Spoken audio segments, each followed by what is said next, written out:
host of these two games is Montclair State.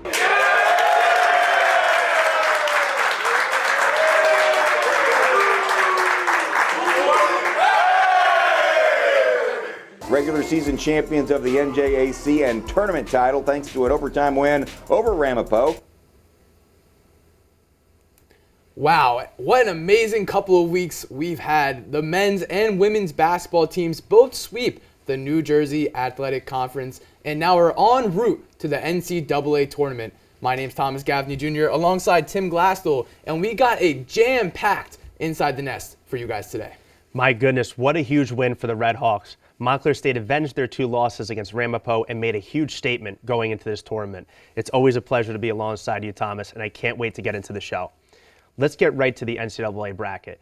Montclair State will be taking on Utica University in the first round of the NCAA tournament. Both teams had very successful seasons and won their respective conferences. The Red Hawks won the NJAC thanks to wins over TCNJ in the semifinal and Ramapo in the final. Utica conquered the Empire 8 conference title after taking down Houghton University in the first round, Nazareth University in the semifinal, and Sunny Poly in the finals. The winner of this matchup will take on the winner of Hamilton versus Western New England on Saturday, March 8th at 5:45. What's going on, everybody? I'm Vinny Laporte, and today I'm at the Red Hawk Athletic Annex to see where the men's basketball team lands in the NCAA tournament. Yeah, it's obviously a great accomplishment as a program. Anytime you get a chance to play in March, it's special. The chance to host is great. I've done this for a long time and been fortunate enough to play in a decent amount of NCAA tournament games. It's only the second time I think I've been a part of a host situation. It's an experience that we'll always remember for the rest of our lives, and this team deserves it. I think being a part of it goes back to 2023 where we got a little taste of it, getting that large bid. It kind of sets us up knowing what's coming for us in the next week or so. The last NCAA tournament win here was in 2003. What are some expectations that we can look forward to? Yeah, I think the biggest thing is you gotta be yourselves this time of the year. We use habits as our core values. We've been building habits all year to try to be successful in the most difficult situations, and the NCAA tournament is going to be a difficult situation. It's been a long time, obviously, since there's been an NCAA tournament win here. We just accomplished something that hadn't been done since 2003. The other day.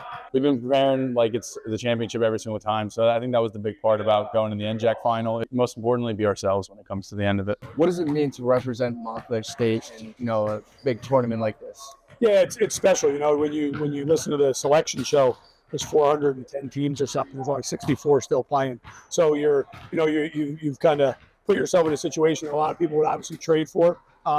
Just want to represent the university to the best of our ability. It means a lot. This program has been knocking on that door a lot. We got to the tournament in 2023, didn't win any games, but we knew we set the stage for the future, and the coaches that came in, they've done a great job taking this program where they want to go, and now that we're here, we just got to continue to build it and take advantage of the opportunity. I'm just excited to be able to play on a national stage, especially at home, and be able to make a name for Montclair State just more than it already has in the past. Embrace the moment, enjoy the opportunity to try to go do it, and realize you're going to have to play really good basketball to find a way to win.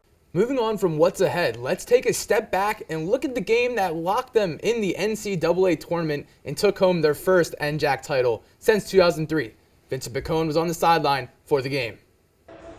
Hi folks, I'm Vincent Picone reporting for the Red Hawk Sports Network, and we're here at the Panzer Athletic Center for the NJAC final against the Ramapo Roadrunners. Now, it's a 2003 rematch in the NJAC finals when Montclair won 86-84 in an insane double overtime win. Only time will tell what happens tonight. This game wouldn't start out as planned, as the Roadrunners would take an early 20-9 lead. Though, everyone knew going into this, it wasn't going to be a one-sided game. The Red Hawks would end the half on a 20-4 run and would lead at the half 37-30. In the second, the Roadrunners would fight back. This game saw a total of 15 ties. Leading the charge all night for Ramapo was the NJAC Player of the Year, Peter Gorman. He would finish with 18 points. In the final 10 minutes, the battle would go pound for pound. The Panzer Athletic Center was exploding, and with 3 seconds remaining in regulation, the Red Hawks would have possession in a tied ball game. They would put up a close shot, but the buzzer would ring first. Just like that, it was time for extra basketball in the NJAC finals. Flanagan up top, Robertson for the NJAC. We're going to overtime. In OT, tensions would flare, but the Redhawks would end OT winning 91-85 and winning the NJAC Championship, their 4th in program history. After the game, we got to talk to Mike Jackson and Coach Potts. You're a champion now. How does it feel? I feel great with doing it with the guys. You know, we've been working hard for this moment. We kept talking about us all season. We're gonna have a piece of the net for the rest of our lives. So to do it with these guys, and doing with this coaching staff, I couldn't say it better, man. You know, like, means a lot. This is a family. Montclair will always have a place in my heart forever. Coach Potts, first of all, coaching staff of the year. You're now champions. What is this feeling like for you? Yeah, I'm just really happy for the program.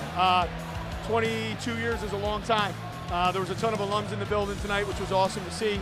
You know, you win games because of players, and we got a really good group of players. They work really hard. They understand what the process is all about, and these guys bought into the concept of round by round, game by game. We had to find ways to win, and you know, credit to them. But again, most importantly, credit to the program. It's a great accomplishment. The NCAA tournament hasn't started yet for the Red Hawks, but they've already taken home a lot of hardware. Rutgers University transfer Jacob Morales was rightly selected to the All-NJAC first team. The junior may have the smoothest jumper in Division III and is currently averaging 19.7 points per game. Senior Mike Jackson was selected to the All-NJAC second team, and he has been fantastic all year for Montclair State. He has been doing it on both ends, currently averaging 16.7 points per game and adding 48 steals. Freshman guard Cabrian Goss won the NJAC Rookie of the Year award and has been pivotal for Montclair State down the stretch. Goss is currently averaging 5.6 points per game and had 113 assists overall on the season. Last but not least, Coach Justin Potts was named the NJAC Coach of the Year. Even though he has the deepest roster in the NJAC, Potts has made the most of it. His aggressive coaching style, infamous full court press, and constant subbing in of guys in and out has gotten Montclair to the NCAA tournament. The women's basketball team also made the NCAA tournament. This will be Coach Harvey's 8th trip to the tournament, and after a season in which they were ranked 7th by the coaches poll preseason, they have a lot to prove in their upcoming path in the NCAA tournament. Happy Monday, Montclair State.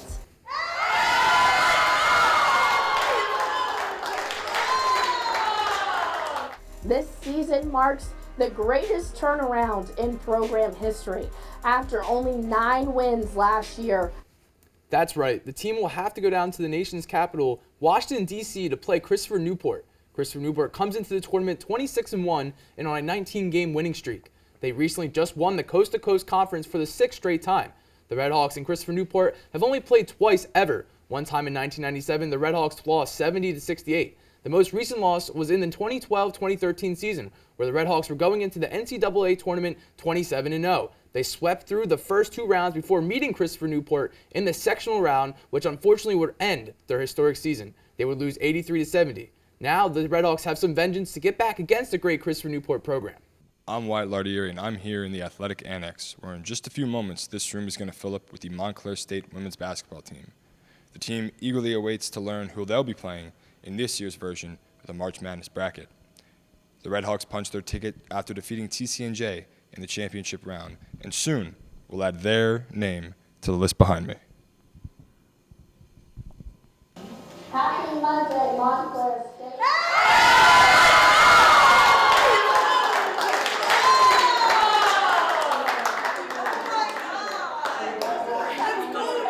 They've put so much into it over the last 10 months to try to get to this point. So I couldn't be more proud of our team and the effort and everything that we've done to get here.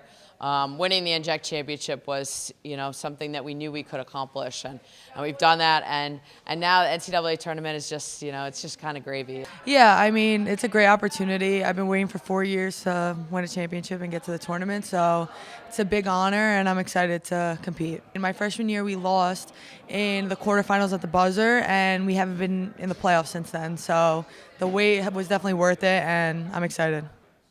It feels great. All the hard work and all of us taking the whole entire season to just buy into this, it's all worth it. Everything that we went through, all the adversity, all everything. You know, it makes it all worth it. It's going to be a wonderful experience. We get to travel. We get to go on the road. We get to go, to Washington, D.C. area and play, one of the top teams in Division III and kind of test ourselves that way. So, I'm really excited and really proud of them.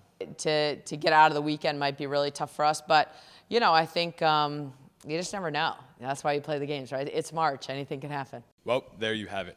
The Redhawks are going dancing. It was a lot of smiles, a lot of hugs, and maybe just a little bit of nervous energy as the team waited to hear their name called. That moment did come, though, as the Redhawks will be facing off against Christopher Newport in the first round of the tournament. The host site is Catholic in Washington, D.C. For Redhawk Sports Network, I'm Wyatt Lardieri. Montclair State beat a tough TCNJ Lions squad 72-63 in Ewing last Saturday, thanks to a strong game from senior Olivia Vero, who had 24 points. Overall, it was a huge day for the program as they captured their 8th career NJAC championship. Hi folks, I'm Vincent Pacone reporting for the Redhawk Sports Network, and we're not in Panzer anymore. We're at TCNJ's Packer Hall. That's right, for the NJAC Women's Final. TCNJ facing off against the Redhawks. These two teams split the season series, but it all comes down to this, in a battle for the chip. The game would be a battle. Going into enemy territory, the Redhawks wouldn't have the odds in their favor. This wouldn't faze them, though, as the defense would come up in clutch, holding the Lions to 7% from beyond the arc at the half. This season, the Lions led the NJAC with 35% from the three-point range. Despite still being a close game, the Redhawks would lead at the half, 33-29, and would hold the NJAC Player of the Year, Nina Branchicio, to 0 points at the half.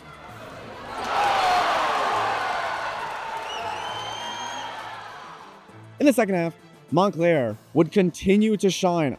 Big part to Olivia Vero, who tied her career high with 24 points. Though the lead was thin, Shannon Hughes shined in re-extending it. She finished with 13 points and 3 for 5 from beyond the arc. Montclair would win a wire-to-wire win with a final score of 72-63.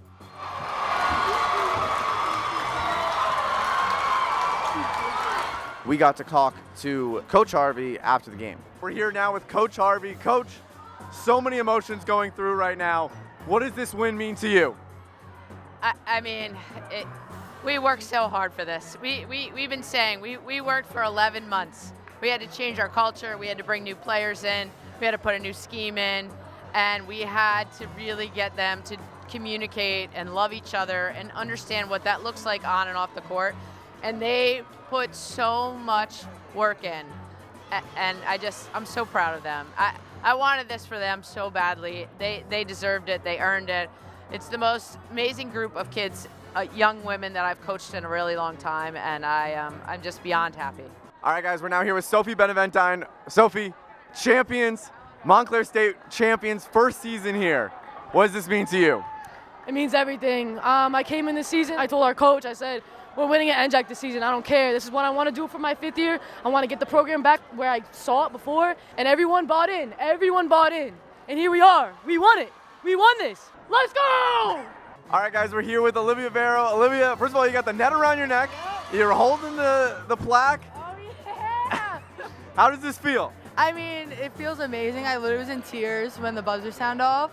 I've been waiting for 4 years to win a championship here, and I couldn't imagine doing it with another group, for real. I've never been closer with a group of girls in my entire life, and I think that's made all of the difference for us this year.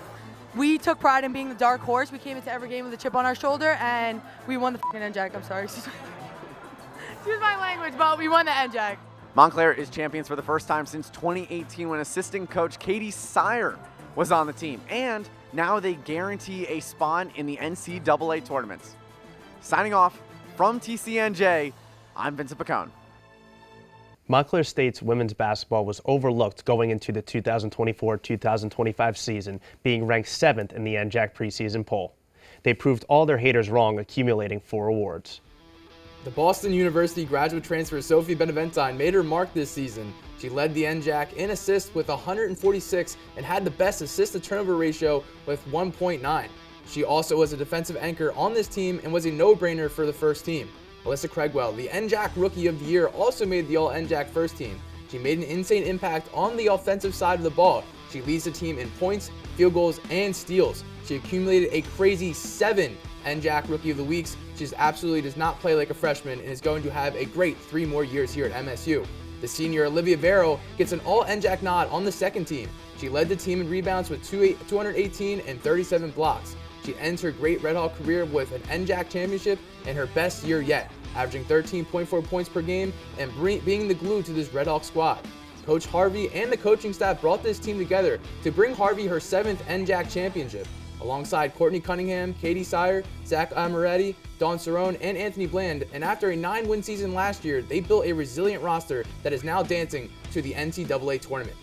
The men's and women's swimming and diving teams completed their seasons. The women finished 10-2 in head-to-head matchups and finished 4th place at the NJAC Championships. The men would finish 7-2 head-to-head, but both teams had amazing individual accomplishments. Michael Salvatore broke a crazy 4 school records in the pool during the past 4-day NJAC Championships. He led off in the 800 free relay, which broke a school record. Then later that day, broke the 400 free school record. Then during day 2, broke the school record for the 200 IM. During day 3, he broke the school's 400 IM, and to top it off, broke the school's record for 200 backstroke.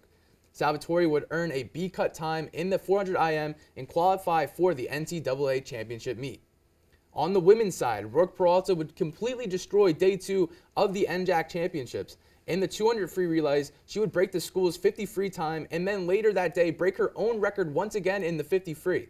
In the last race of the night, Peralta would shatter the 400 medley relay alongside Sofia Shapovich, Abby Brock, and Madeline Rogers. Peralta broke one more record on day 4 in the 100 freestyle. She would earn B cut times in the 50 and the 100 freestyle, which would punch her ticket to the NCAA championship meet on March 19th to 22nd in Greensboro, North Carolina.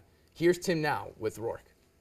Thank you, Thomas. I am alongside 3-time NJAC champion Rourke Peralta. Rourke, thanks for joining us in the studio today. Thanks for having me. So first things first, you just qualified for the swimming and diving championship 50-yard freestyle. Your time was 23.18. How does that feel? It feels really exciting. I'm very happy to be here in the position I am. It's something that the coaches and I have been working on together for a while, so to finally hit that time and have it be a really strong time to get called back to NCAA's is a really big honor. You've been there before. How do you usually prepare for a big event like this? The NJAC championships, yes. You mean? Yeah. So every year we train really, really hard during the season. We don't really suit up like most teams do in the middle, which is common for swimming. Instead, we just train the entire time throughout. So when we get to the final meet, the big championship, it's so fun to, put on our suits, shave. We all kind of know and expect at this point that we're going to go fast and drop some really fast times. So I feel like the whole team is just really excited at that point. You're the 12th seed going in. You're the first woman since 1995 to qualify for this tournament. Going into it, do you feel pressure going into this? Because you've been there before, you've won before. So I've never been to NCAA's before, so I am a little more nervous because obviously it's something I've never anticipated or I've never participated in before. But my mom always tells me that if you didn't have, a little bit of anxiety or a little bit of pressure, then it means you wouldn't care. And I feel like that is a good reflection of just how I'm taking it. I'm not trying to freak out, but I do have that pressure on me a little bit, knowing that this is something important not only for myself, but also the coaches and the school. You mentioned your mother. She was a track and field athlete at Towson University. Yeah. Did she give you a little advice? She's been to the NCAA tournament before. Yeah. My mom was she's an NCAA champ her freshman year, so she knows what it's like. She's always been really great, just a great resource to have in my life. She always has positively encouraged me and has never pushed me or put pressure on me to make me, feel like I have to do something, but instead is there kind of as a mentor and a guide to help calm me down and, just help me know what to expect when I get to these stages. And, sometimes you can feel like nervous or alone, and she's there beside me helping me. So growing up in a sports family, were you always into swimming and diving? Was that a big thing in the house growing up? Actually, no. So this is kind of where I'd say I'm different from some of my competitors. Swim is a very taxing sport. Many people do it year-round since like the age of 7. And that's just not how I was raised. Like you said, I was raised in a household where there were a lot of different sports. My dad also played lacrosse and football growing up his entire life. So, you know, I was in lacrosse, I was in basketball, I ran track and field in high school, I swam. It was just always more of, I didn't want to commit myself to any one sport. I loved being active and doing everything and challenging myself in different ways. And now, like, I'm so happy with swimming, I love doing it, but no, growing up, I always did different things. How does it feel to compete against the nation's best going into that tournament? It's very exciting. I've always said, like, even going into NJACs this year, because past year, my freshman year, I was seeded 4th going into the 50, and then I ended up winning it, and then my sophomore year, I was seeded 1st. This year, I was seeded 1st again, or 2nd, and there was kind of this notion of like, okay, I might not win this one this year, and I was like, I'm okay with that as long as I have a really great race. I love racing. Like, I've always been that way. I like being surrounded by faster people. I think it helps push me. So the fact that I can swim next to our nation's like fastest D3 swimmers is like such an honor. The fact that I can like even be put into that group, I'm so shocked, but I'm really excited. It's really exciting, but last question for you, kind of a fun question. Okay. You're double jointed in both arms. How does that work as a swimmer? I mean, obviously freestyle may not affect you that much, but like maybe the backstroke, how does that affect you? Yeah, so Caleb, the trainer, he can tell you a lot. I'm in there a lot. But I don't know, like, so when I stretch my arm, I can like hyperextend it. So maybe when I hit the wall, I can hit it a little quicker because it can stretch. But yeah, they pop in and out. Gotcha. Thank you so much for joining us, Rourke Peralta. Thank We're you. going to send it back over to Thomas. Men's lacrosse has started out the season strong, masking a 3-1 record and just recently winning against University of Scranton 7-6. Max Moristoff and John Crank come in as a deadly duo. Moristoff has 10 goals and 2 assists to start the season, and Crank is right behind him with 9 goals and 2 assists. Women's lacrosse has also started their season with 2 wins in their first 3 games. Captain Chelsea Stack has been everywhere. She has 6 goals and 9 assists on the season. Karen McCartney also leads the team in goals with 9. The women will be taking a trip to San Juan, Puerto Rico over spring break to play UMass Dartmouth and Western New England. Is there anything more satisfying than the start of baseball and softball season? I personally don't think so. Baseball has been off to a fantastic start at 6-2 and have 3 hitters batting over 400, including Marcus Johnson, Jared Levis, and Zach Stearns. In their next matchup, they take on Maryville College on the road in High Point, North Carolina at 5 o'clock on March 7th.